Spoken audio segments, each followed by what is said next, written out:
Welcome back. So I've been working on a small little video series, little tutorial series that I want to launch today around working with MapKit in UIKit. And the reason I'm launching this as a topic is because it's kind of what I've been learning for a project that I've had to work on recently. And I was learning more about MapKit, and the theme of this entire channel, as I've said in my earlier videos, is kind of just sharing kind of things from my perspective and as I've gone along.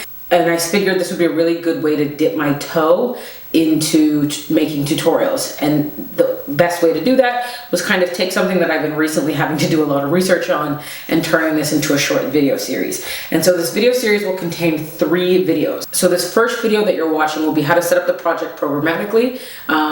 Second will be how to add a map to the view programmatically, and then kind of doing a little bit of work around kind of data wrangling so that we have some data to work with. And so that will be this very first video. So let's just jump right in and let's get started. All right, here we are on my desktop, and so let's just get started. And so the first thing we need to do is create a new Xcode project. So as you just click here, create new Xcode project. And then you're going to get this prompt. And so we want to make sure that we're picking the same things I do. And so you're going to want an app. Next. Okay. And so then you get this prompt up. And so you need to give your project a name. So we'll give it route. And we want to make sure that we're going to click storyboard. So we're not going to do this in Swift UI. Maybe I'll do another tutorial at some point with Swift UI. Maybe not. We'll see. But for right now, we're going to it's a storyboard project using Swift. And you click next. You need to save this somewhere, so I'm just going to save mine on my desktop. And so the very next thing you need to do is you need to prepare your project to not use storyboards. And so we need to delete the storyboard from the file, which is this main with I think it's an art and a ruler icon. And so you just want to click delete because we're not going to be using it. And you want to click move to trash. And so then there's a couple things we need to do in the settings of this project now that we've deleted our storyboard. And so we need to go to info. So you want to delete the line that says main storyboard file base name. And so you just can click the little minus icon or press delete on your keyboard. And then the next thing you want to delete is under scene configuration or application scene manifest, scene configuration, application session role, item, and you want to make sure you delete the one that says storyboard name. So saying the same thing. And here we'll just click delete. All right, so now we want to update our scene delegate, which is here, to also work with the fact that we're not using storyboards anymore. The next thing you want to do is you want to change this to window scene or any variable name, but I'll just call mine window scene. And then I want window equals UI window, window scene, window scene, window scene. And then it's window question mark, because it's an optional, root view controller equals view controller. So the reason, capitalization is important. So the reason we're using view controller here is because the file that we're going to use is called view controller. If your first view is called anything else other than view controller, then you want to make sure you put that in here. But I'm not going to modify that because they already gave us a view controller to work with. So we're just going to go ahead and use view controller. And then the last thing we need to do is window optional dot make and key visible. And now our scene delegate is fully ready to go. And so we can just go into this view controller. And the first thing we're going to want to do to make sure that everything is working the way we want to is we're going to change the background color of the view to some color so that we know that it's working. And as you can see, it's yellow. And so if we change the color to some other color, like, I don't know, blue, and we launch that again, perfect. You'll see we get a blue color. So everything is working the way we want it to. And so now that we've set up our project and it's now working to not work with storyboards, we need to add a map to our view. And so the first thing we want to do is now we're in view controller. We're not going to need this, so we can actually get rid of that. And you just toggle that here. We no longer need to set the background color, so we're actually going to remove that as well. The first thing I want to do is create my map view as a variable. So let map view of type MK map view. Map view equals, and I just realized that we're not getting autocomplete going on here, and that's because you need to import MapKit. And so now that MapKit's imported, you'll see that that's being highlighted. We're getting syntax highlighting on that. And so this is okay that this is giving us an error, and it's because I forgot my parentheses at the bottom. And so then we're going to say let map equal MK map view, and this is inside the curly braces. And there we go, there it is. And we're going to give that parentheses as well. And one thing I'm going to do, and this is just a preference, is I'm actually going to override the user interface style, and we're going to keep that as the dark style, just because I think it looks cool. And return map. All right, so now we have a map view, but if we build this, it's not going to display here on the right. We need to actually we need to set the constraints for our map and add it to the view. And so we're going to do this in a function, and we're just going to say func set map constraints.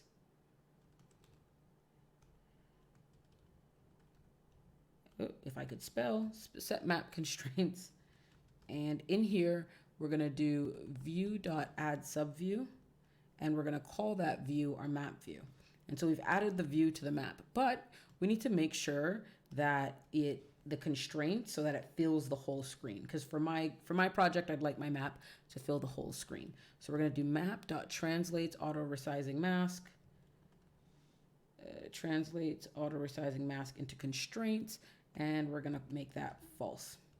And then like every other programmatic setup of view, we need to do a top anchor, which is dot constraint, top anchor dot constraint, which is equal to self dot view, again capitals, self dot view dot top anchor, and then is active equals true. And then we want to do that for all of my other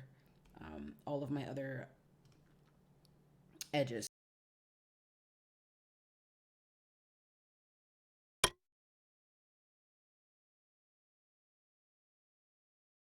Okay, and so we've set up our constraints. So we have it adding to the view. We've set it to the top, the bottom, the leading, and the trailing, and we've set that all to the view itself. And so it should be a full screen map. But now we need to add set map constraints to our view did load, because we did our setup of our map view outside of view did load. We did it in its own function. So we just have to make sure that we then call that function in view did load. And so we're going to press play, and there we go. We have a full screen map, and you can even drag and look at the whole screen, or if you press Command Shift, or I think it's Option Shift, you can zoom in with your fingers. Okay, the next thing I want to do, which is going to be important, is I want to extend the view controller to be the delegate for the map, because right now the map doesn't have any delegates. And so what we need to do is go down to the bottom after the last curly brace, go down bottom, give ourselves tons of space, and set our extension. Perfect. Okay, and so now we've added the map to our view. So we're going to be making a route on our map, and so we need data to work with. Now, as this isn't a tutorial about interacting with APIs or getting data from the internet or anywhere else, I'm just going to use a resource that I already created, which is a JSON file with a bunch of data points, and I'm just going to drag that into my project. When I do this, I want to make sure that copy items if needed is created and is selected, and create folder reference is selected, and it's adding to the target route. And I just want to click finish. And so if we take a quick look, you'll see that this is actually just a long JSON file of a bunch of coordinates. I got these coordinates from Bikemap or bikemap.net, I believe. And it's essentially just a route that somebody's created for biking, for cycling. If you want to follow along, there will be a GitHub repo, and you can use this exact file, or you can try your hand. If you already have data pulling from an API or somewhere else, you can try your hand at following along and using similar steps to get your data displaying. So that's that. Because we're going to be using this to mimic JSON, we do need a way to to model this JSON data. It's gonna be important in a minute. And so I use an online JSON parser just to get this in a cleaner format. And so we're gonna create a new file, and we're just gonna call it, it's gonna be a Swift file, and we're gonna call it model, and we're going to drag that up. And we're just going to put it under the scene delegate, under the map delegate, and the model. Now, obviously, if you're doing a real project, be careful about your project organization. But as this is just like a sample project, we're just going to throw it right here in the main folder. Okay. So as this isn't a tutorial about working with JSONs and APIs, and so to help myself along here and not have this tutorial be too long, I'm going to import the model structure. And so using an online JSON parser, I was able to determine what the JSON was modeled like. And it was basically, it returns one route object with the name's feature, which is essentially just a array of feature objects. And then each feature object has its own set of properties. Each type is a string. Each property is a different type of modeled object, and each geometry is a different type of modeled object. And so I then had to create a property model for that property object, and then the geometry object, which is the object that I was most concerned with, was actually where the coordinates were, which has a type property of type string and a coordinates property, which is an array of type double, which is essentially the 2 points that I need, latitude and longitude. And so that is what we needed. And so I just had an import foundation twice from copying this in, so I'm just going to delete that. That was just to give you a quick explanation of this. Okay, so the next thing we want to do, now that we have our fake data and our model object, we want to go back and we want to create a function to get this data out of the file. And so we're going to do this under here, under our func set map constraints, and we're actually just going to call this func get JSON. Give it its strings, and it's going to return a data object, an optional data object, because it might fail and might not be able to return data at all. And so we're going to handle that as well. And so the first thing we want to do is if let path equals bundle dot main dot path for resource, and it's going to be resource's name is data because that's the name of our file, of type, and this is going to be in brackets JSON, and because that is the file extension. It's not shown here, but the file extension for this data file is a JSON. Okay, and then we want to give an open bracket and a closing bracket, and this is going to do a do catch block because it can fail. And so I like to write my do catch block out in its entirety, just so because sometimes I forget to write the catch part. And so now we're going to fill this in. And so we're going to say let data equals, and here's the try, string, and then contents of, which throws an error, which we just saw, and contents of file. Got a little too happy there with our autocomplete, and it's going to be path, which is the variable we just created here, dot data, open brackets, using dot UTF-8. And then we want to give ourselves some sort of visual representation, and I like to use emojis, and I like to use the green one, and so we're just going to say success JSON. We're going to say success JSON read successfully, and we're going to return the data object. However, if this fails, we're going to print the big red sign. We're going to say error, unable to read JSON, right? And because this whole function has an optional return, this only returns if we're successful. This returns if we're unsuccessful in trying to get the data. However, if there's even a problem with even just finding this data, like for example, let's say we accidentally delete the file, or I got something wrong and that's not how you write data and it's actually called route, you want to make sure that you have it returns. It needs to return at this point nil, and that's why we left data as optional, and that will cause that error to go away. Okay, great. And so then we want to update our view did load, which we do it up here. So after we set our map constraints, we want to if let route JSON, which is what we're going to call the data that comes back from this file, route JSON equals self dot get JSON. And then if that's successful, we want to do something. And the thing we want to do is we want to parse the JSON, because now that we know that we have appropriate JSON, we want to parse it. So we're just going to give that a quick test, and we'll do that in so there we go. Our map showed up, but success. Our JSON was read successfully. So our JSON is being stored, but we have to do something with it. And so the thing we need to do with it is parse it. So we're going to create another function, and this is just going to be called appropriately parse JSON. Okay. And so this is actually going to take in a data object called JSON data. And we're going to make this data because we're going to pass in the data that we've got from the get JSON file. And so this same thing also is a do catch block, because we're going to try and parse the data, which can fail. And so we're going to say do route data equals try JSON decoder dot decode route dot self from JSON data. And if you're wondering where route comes from, if we go back to our model object, it's from here. It's the route model object that we created in the model file.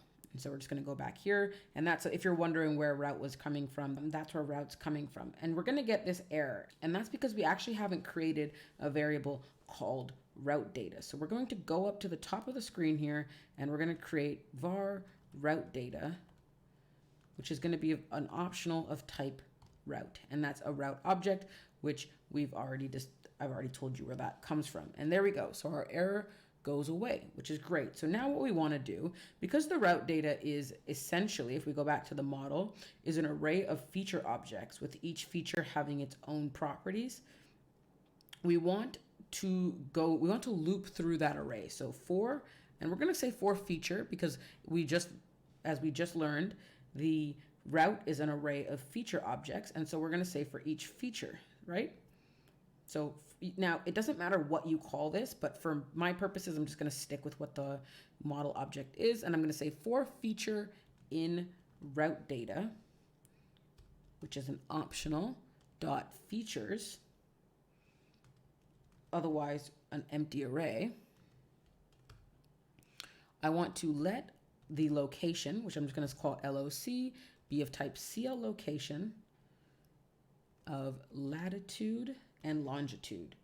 So it's going to be two things. And just to make this easy for everyone to read, I'm going to do a bit of cleaning up, and we're going to say for each latitude. So for each feature, we're going to grab the location out of every feature. And based on our model, we know that a feature object has a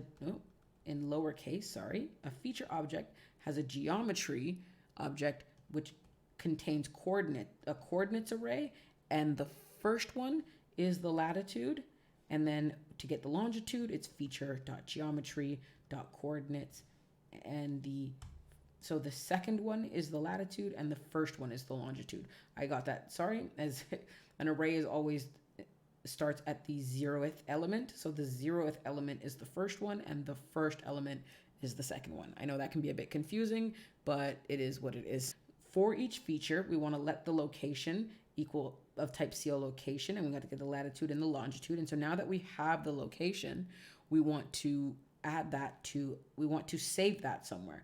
And so we need to go up here and we need to create another variable. And we're going to call this route coordinates, because it's going to be aptly named, an array of coordinates. And so we're going to call that an array of CL location objects. And we're also going to initialize that as an empty array. Okay, and then our errors go away. So we're going to go back down to our function, our parse JSON function. And now we can say route coordinates dot append a new element. And that new element is the location element that we've just created. Okay, now if this fails, what are we going to do? We're going to just do, for now, we're just going to print an error statement so that we know that it failed, so that we can see that for ourselves in the console. So we're going to say error, unable to parse JSON. And so now that we have our parse JSON file, there's one thing I'm going to do, and we're just going to do this to show that things worked. Before we go into the loop for each feature, I just want to print to the console. I want to see what we've returned. And so I'm going to print route data, because if this works, the route data will have data in it, and we're going to print that to the console so we can see. Otherwise, we're just going to print an error and letting us know that it all failed. And so where are we going to put parse JSON? We're going to put it under here, because if we were successful in getting the JSON, we want to parse it. We want to do something, and the do something that we want to do is parse it. So we just want to say parse JSON, and we're going to pass in the route JSON data that we got returned from get JSON. Okay.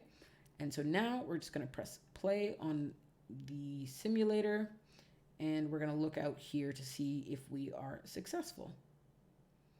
Okay, and we are successful, because what we didn't get was an error, and that's all of our JSON data. It's a pretty long JSON file. There's a lot of data in it here, but as you can see, success, JSON read successfully, and now we're returning optional data. So we're going to delete this because we don't want to clog up our console every time we run the code. So even though there's nothing on the map, we're at a great point.